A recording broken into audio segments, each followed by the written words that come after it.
Gente, saiu a publicação hoje no Diário Oficial, uma publicação do governo federal, um novo decreto com regras atualizadas para os cursos de graduação na modalidade de ensino à distância, o conhecido EAD. Entre as principais mudanças, o texto determina que 5 cursos só poderão ser oferecidos de forma totalmente presencial. São esses: o curso de Direito, Medicina, Enfermagem, Odontologia e Psicologia. Além disso, os cursos da área de saúde e de licenciatura não poderão mais ser ofertados 100% à distância. Nesse caso, serão permitidas as modalidades presencial ou semipresencial.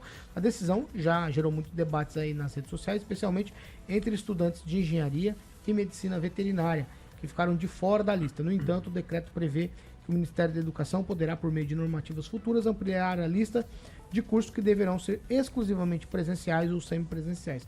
Outro ponto importante é que o decreto reconhece oficialmente 3 formatos de ensino: presencial, semipresencial e à distância.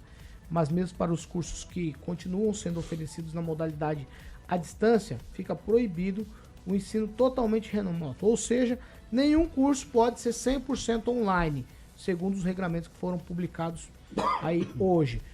Por exemplo, educação à distância exige pelo menos 10% da carga horária presencial e outros 10% em atividades síncronas medidas por tecnologia. As provas devem ser presenciais. O semipresencial exige no mínimo 30% da carga horária em atividade presencial, como estágios e práticas, e pelo menos 20% em atividades presenciais ou síncronas. E o presencial, cursos que devem ter aí pelo menos 70% da carga horária presencial e 30% restante podem ser feitos na modalidade EAD. Nós vamos falar de educação, gente. É isso aqui. Eu nem vou colocar o que penso, porque penso que a gente está andando para trás quando a gente coloca o sistema EAD em voga. A gente está priorizando as instituições e não os alunos. É isso que penso, mas eu quero ver o que pensam os meus colegas. Ângelo, já começo com você. Concordo plenamente com a decisão. Acho que essa questão de engenharia também tem que ser revisto. Mas o fato de nenhum curso ser essencialmente EAD, à distância, é muito interessante. Porque isso dá uma garantia de que a gente vai ter bons profissionais. Eu acho que isso é o básico da coisa. E lembrar que tudo isso começou por conta da Covid, e de lá para cá a gente viu que nem todo mundo que se formou, né, à distância é aquilo que se imaginava, né? Em relação ao direito, uma brincadeira somente, há uma discussão antiga da OAB com relação ao número de cursos de direito do Brasil, que é enorme, né? No Brasil, o número de advogados só perde para o número de estudantes de direito. Então, acho que isso era uma coisa que a OAB teria que voltar e insistir para reduzir, por uma questão de melhor qualidade. Regiane? Foi faculdade sendo aberta em todos os cantos, mas é um verdadeiro absurdo, né? Se fazer um curso saúde à distância. Vamos combinar, né? Quem que quer ser atendido por um médico que se formou através de uma tela? Não sei, isso foi uma onda que veio depois do Covid, né? E esses atendimentos online, fazer o atendimento médico online, esse é um negócio chamado anamnese, um contato que você tem que ter com o profissional, né? Não é o que eu estou dizendo apenas sobre um sintoma, o médico ele te examina. E a gente realmente tem visto muitos péssimos profissionais, especialmente a gente fala na área de saúde, né? Porque com saúde não se brinca. Odontologia, não existem mais odontólogos quase se formando, e todos eles migrando, inclusive, para a área estética. Então, o resumo da história até o presente momento, antes da mudança dessa lei, era não fique doente. Se você ficar doente, você vai ser até atendido por um médico que chega a dar um diagnóstico errado. Ou tal do copiar colar, que um cidadão foi ao médico homem, ele tinha uma pedra no rim e saiu com um diagnóstico de gestação. Então, essa é a nossa... Infelizmente, parece uma piada, mas essa, infelizmente, é a formação de muitos brasileiros hoje em dia, que eu espero realmente que com essa lei mude, aperte o cerco, porque não é brincadeira, Paulo Caetano, o que a gente vai colher pela frente aí não é brincadeira. Ô Fernando Tupan, sua vez. Paulo Caetano, eu fico pensando aí, vocês defendendo o ensino presencial. Veja só, Aqui, ó, questão de algumas semanas atrás, um médico lá em Ponta Grossa atendeu uma menina e deu um diagnóstico para ela que seria problema menstrual. O que aconteceu? Mandou para casa, ela se medicou, tudo certo. E daí, o que aconteceu? Não era aquilo. Então, às vezes, Paulo Caetano, a gente tem que pensar o seguinte: hoje, o que manda mesmo é a eletrônica. Quando eu morei nos Estados Unidos, já uns 30 anos atrás, os médicos tinham um computadorzinho na mão, você passava o problema, ele consultava no computador, e o computador era tipo um laptop de mão, e saía o diagnóstico. E quase sempre nunca saiu errado. Então, será até que ponto a gente precisa ter realmente alguém presencial para fazer um curso? Eu fico pensando nisso porque chamou bastante atenção esse caso lá em Ponta Grossa, que a prima da menina trabalha na Assembleia Legislativa do Paraná, e eu tinha visto no obituário e me chamou a atenção. A menina tinha 17 anos, Paulo Caetano, e ela morreu de falência múltipla dos órgãos devido a uma infecção generalizada provocada pela comida. Somente depois de 5 dias, quando veio para Curitiba, que o diagnóstico foi correto. Então, na minha visão, não existe muita diferença entre o presencial, se o professor estiver dando aula. Se for aula gravada, aí é diferente, Paulo Caetano. Mas eu vejo que pode ser, sim, feito online com um número máximo de alunos. Não pode colocar numa mesma sala 500 estudantes de medicina, ou de direito, ou de nenhuma matéria, né, Paulo Caetano?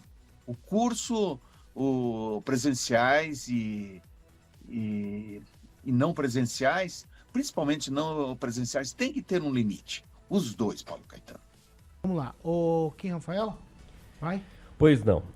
A situação, principalmente no curso de Direito, inclusive tem estudos, né, que falam que até 2022 foi feita uma amostragem de 1.896 cursos de Direito aptos a funcionar no território brasileiro, sendo 11% apenas, ou seja, em torno de 208, considerados como de boa qualidade.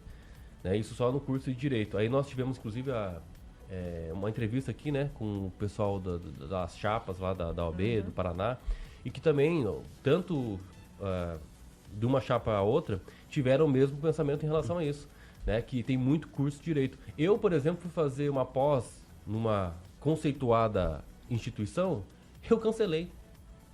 Porque é inviável. Porque o ensino é completamente ruim.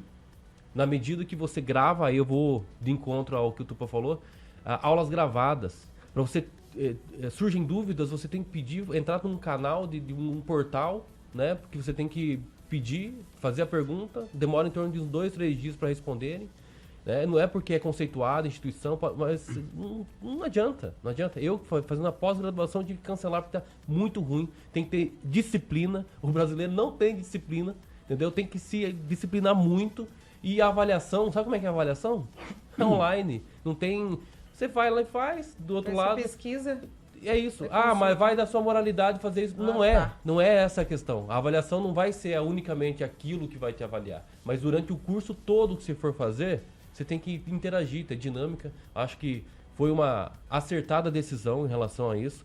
Acho que tem cursos essenciais que precisam ser presencialmente. 100% presencialmente. E esse negócio de pós-graduação também tem que acabar, hein? Porque só para você ter título, é melhor que você não tenha título e você não saber porcaria nenhuma. E é o meu caso ali que numa pós-graduação tive que cancelar porque eu não estava entendendo bolufas. Tá bom. Ô Edivaldo, a gente já tem conversado nos bastidores muito sobre educação, a gente tem essas conversas sempre. Eu acho que devia ser passado uma régua de fato.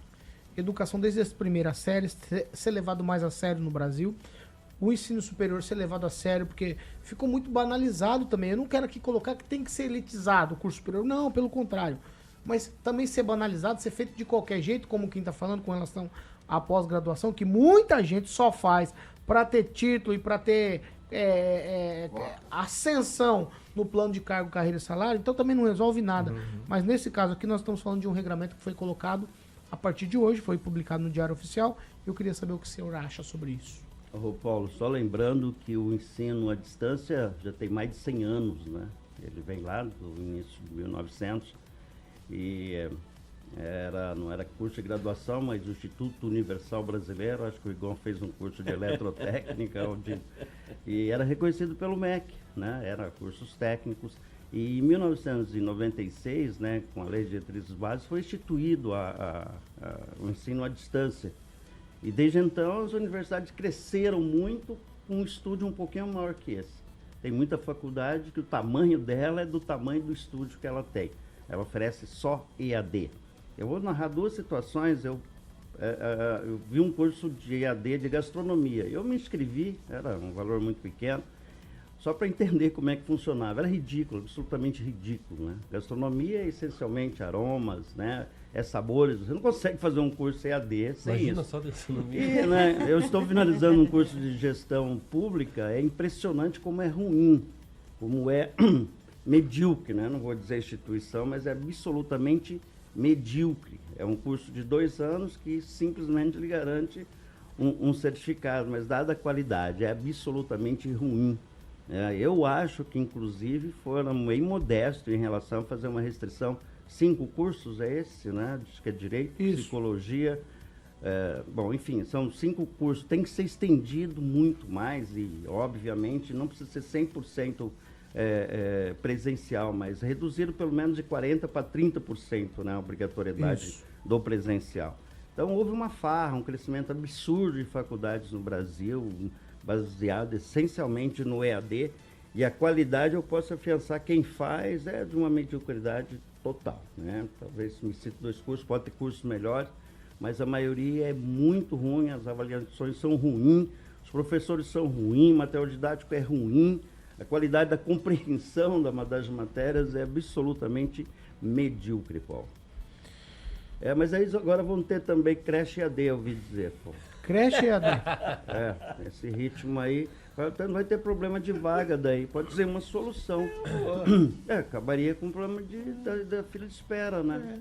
Pode ser. Como funcionaria? Na verdade não já sei. tem, né? Muitos pais têm dado o celular para os filhos e é uma espécie de creche EAD, o que Exatamente. é de fato também, ridículo, né? Pode ser só para os Exatamente. reborn, né? Para os bebês Não, reborn, reborn, aí bebê daí, reborn. aí dá. Inclusive, vocês todos eram bebês reborns. Cresceram e se transformaram nisso aí.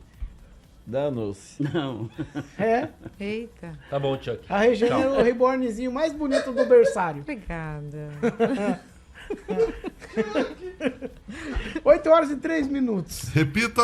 Gente, o assunto educação é muito sério. A gente debate isso aqui no programa por diversas vezes, já colocamos isso aqui para a bancada discutir. E, de fato, precisamos rediscutir essas coisas. Saúde, educação, segurança pública. Se nós, como cidadãos, deixarmos essas coisas caírem no esquecimento, os políticos não vão se preocupar com isso. É só ali às vésperas da eleição. Aí tem uma preocupação, todo mundo coloca isso como prioridade. Acabou a eleição, acabou a prioridade. Se você, como cidadão, não pensar, não discutir, não debater, não cobrar, você vai estar pagando imposto aí à toa, à torta direito, e não ver o seu dinheiro revertido em benefício das pessoas que de fato precisam.